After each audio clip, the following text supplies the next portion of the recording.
Society में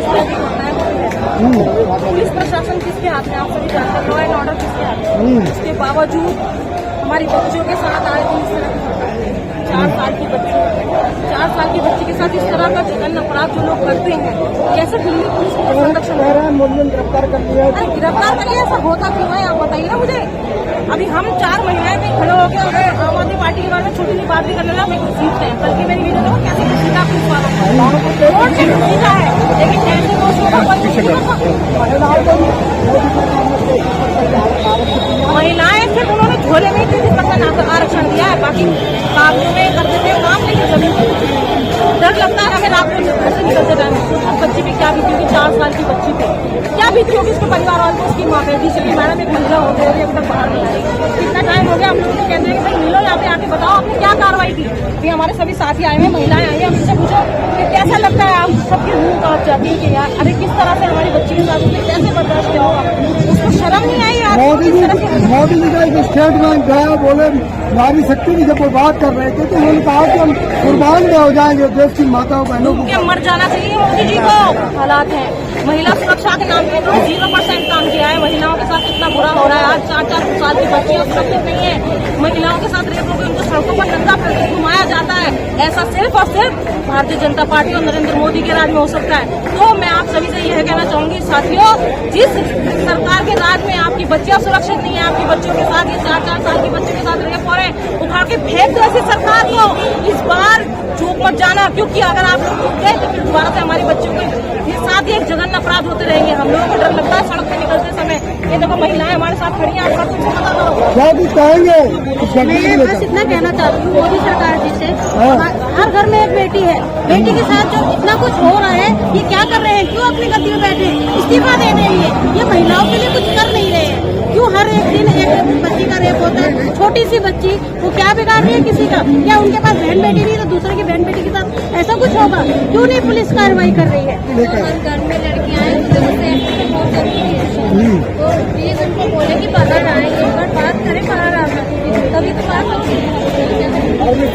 क्या कहेंगे? सर यही कहना चाहेंगे कि बेटियों के साथ इंसाफ होना चाहिए, और ये चीज जो छोटे छोटे बच्चों के साथ तो गलत काम हो रहा है, इस चीज को रोका जाए। मोदी जी से यही रिक्वेस्ट है।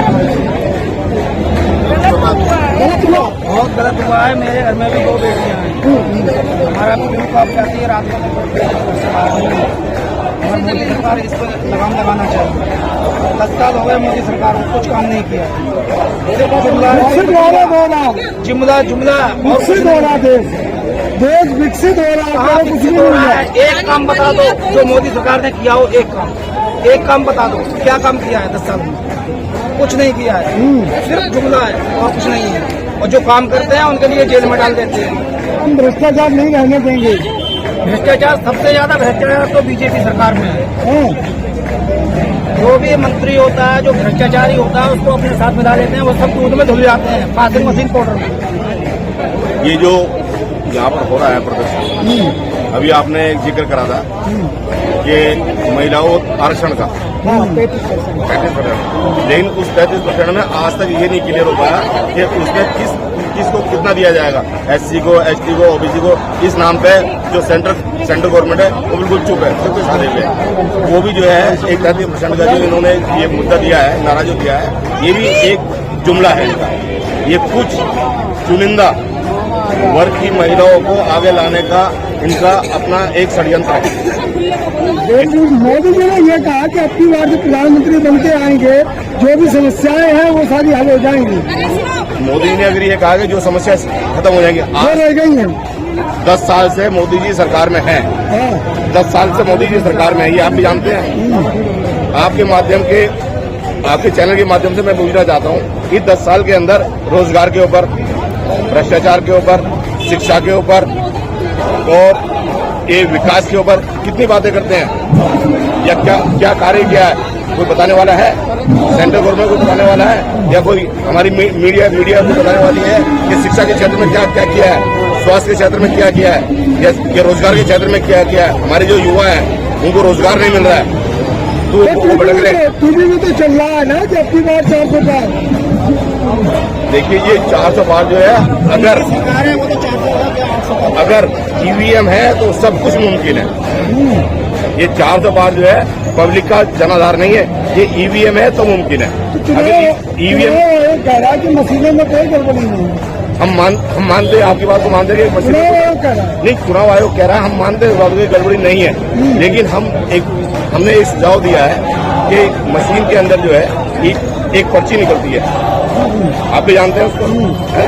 उसका कोई एक्स्ट्रा खर्चा नहीं है, सरकार पे कोई बटन नहीं है, खजाने पे कोई बटन नहीं है, क्यों ना जो उसमें जो कोई भी व्यक्ति अगर वहाँ वोट डालता है तो उसकी एक पर्ची बाहर आती है, तो उस पर्ची को दूसरे बॉक्स में दोनों डाल दिया जाता है, क्योंकि बाद में जितने वो है उतने काउंटिंग कर दी जाए, उससे क्लियर दूध का दूध पानी का पानी हो जाएगा। उसको काउंटिंग कराए ना, उसके लिए क्यों नहीं राजी हो रहे हैं? अगर एक आखिरी सवाल दे देंगे कि मुख्यमंत्री अरविंद केजरीवाल का जो मामला है उसको कैसे देखते हैं? देखिए, वो एक प्री प्लानिंग को षड्यंत्र है। अब ये पूछो कैसे, क्योंकि पिछले 2 सालों से ये चर्चा चल रही है कि शराब मुद्दे में ये मनी लॉन्ड्रिंग हुई है, पैसा आया, ठीक है, ये सब जानते हैं, पूरी मीडिया गा रही है इस बात को, लेकिन कोई भी मीडिया ने आज तक ये नहीं दिखाया कि आम आदमी पार्टी के खाते में या सिसोदिया जी के खाते में या अरविंद जी के खाते में इतना पैसे की ट्रांजेक्शन किसी के पास नहीं है, प्रूफ किसी के पास नहीं है, इवन ईडी के पास भी नहीं है। ये सिर्फ एक व्यापारी के कहने पे उसने, क्योंकि जब उसका नाम मेरे अब जानने में आपको बताऊंगा, जब उनको पहले अरेस्ट किया गया तो उन्होंने कहा कि मैं केजरीवाल नाम को जानता भी नहीं हूँ। हाँ, शोकेश जी की जो पहली गिरफ्तारी हुई थी, उनसे पूछा गया था कि आप जो है केजरीवाल को जानते हैं? कि मैं केजरीवाल को जानता ही नहीं, आम आदमी पार्टी से मेरी कुछ खास बात ही नहीं। जब गिरफ्तारी में उनका दबाव बनाया गया, दबाव बना करके जब उन्होंने नाम लिया कि आज मैं केजरीवाल से मेरी बात हुई है, मैं केजरीवाल को जानता हूँ, मैंने उसको पैसा दिया, इतनी बात कहने के बावजूद 4 दिन के बाद उसकी जमानत हो जाती है। जमानत होने के बाद फिर ये एक नया शगुफा शुरू हो जाता है आम आदमी पार्टी के खिलाफ, जबकि केजरीवाल जी के अरेस्ट होने के बाद हमारे दिल्ली सरकार की शिक्षा मंत्री कॉन्फ्रेंस की है, प्रेस कॉन्फ्रेंस, और उसके अंदर बाकायदा उन्होंने स्टेटमेंट शो की है, उसके अंदर 60 करोड़ रुपए की ट्रांजेक्शन भी भाजपा के खाते में दिखाई गई है। अगर ये भ्रष्टाचार है तो क्यों नहीं उनके खिलाफ कार्रवाई होगी? एक तरफा क्यों? मतलब आप करें, हम करें तो दोषी, आप करें तो राज।